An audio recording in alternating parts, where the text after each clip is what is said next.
बहुत समय पहले की बात है। एक साहूकार के 7 बेटे और उनकी बहन करवा थी। सभी सातों भाई अपनी बहन से बहुत प्यार करते थे, यहाँ तक कि वे पहले उसे खाना खिलाते और बाद में स्वयं खाते थे। एक बार उनकी बहन ससुराल से मायके आई हुई थी। शाम को भाई जब अपना व्यापार व्यवसाय बंद कर घर आए तो देखा उनकी बहन भूख से बहुत व्याकुल थी। सभी भाई खाना खाने बैठे और अपनी बहन से भी खाने का आग्रह करने लगे, लेकिन बहन ने बताया कि उसका निर्जल व्रत है और वह खाना सिर्फ चंद्रमा को देखकर उसे अर्घ्य देकर ही खा सकती है।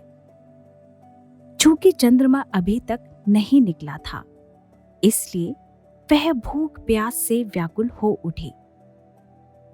सबसे छोटे भाई से अपनी बहन की ये हालत देखी नहीं गई और वह दूर पीपल के पेड़ पर एक दीपक जलाकर छलनी की ओट में रख देता है।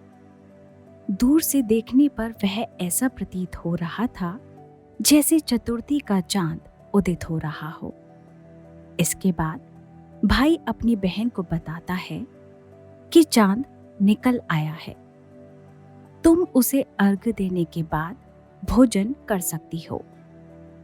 बहन खुशी के मारे सीढ़ियों पर चढ़कर चांद को देखती है, उसे अर्घ्य देकर खाना खाने बैठ जाती है। वह जैसे ही पहला टुकड़ा मुंह में डालती है तो उसे छींक आ जाती है।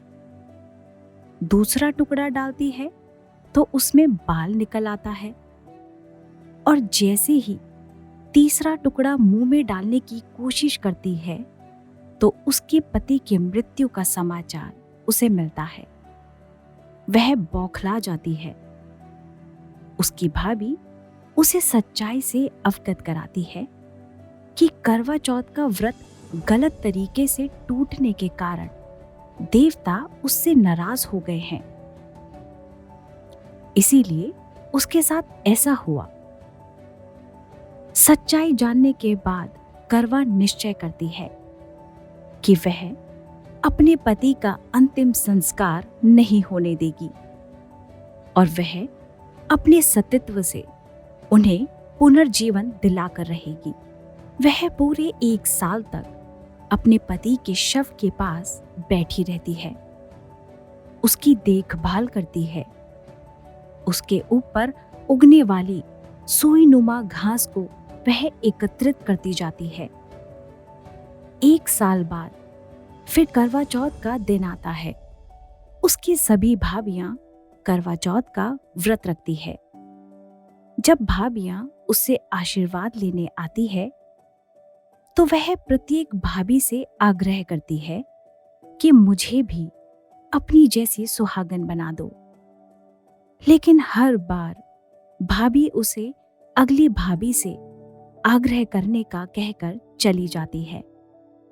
इस प्रकार जब छठे नंबर की भाभी आती है तो करवा भी उससे यही बात दोहराती है। यह भाभी उसे बताती है कि चूंकि सबसे छोटे भाई की वजह से उसका व्रत टूटा था, अतः उसकी पत्नी में ही शक्ति है कि वह तुम्हारे पति को दोबारा जीवित कर सकती है। इसलिए जब वह आए तो तुम उसे पकड़ लेना और जब तक वह तुम्हारे पति को जिंदा ना कर दे उसे नहीं छोड़ना। ऐसा कहकर वह चली जाती है। सबसे अंत में छोटी भाभी आती हैं। करवा उनसे भी सुहागिन बनने का आग्रह करती है, लेकिन उसकी भाभी टाल मटोली करने लगती है। इसे देख करवा उन्हें जोर से पकड़ लेती है और अपने सुहाग को जिंदा करने के लिए कहती है। भाभी उसे छुड़ाने के लिए नोचती है, खसोटती है, लेकिन करवा नहीं छोड़ती।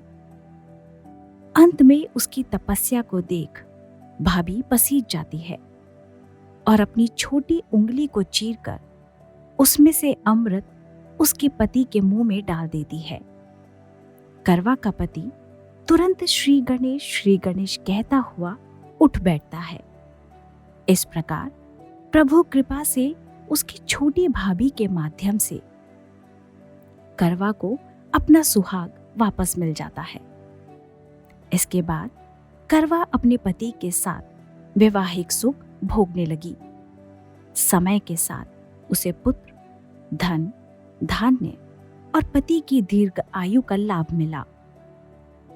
तो इस कथा को सुनने के बाद चांद को अर्घ्य देकर ही व्रत पूर्ण माना जाता है।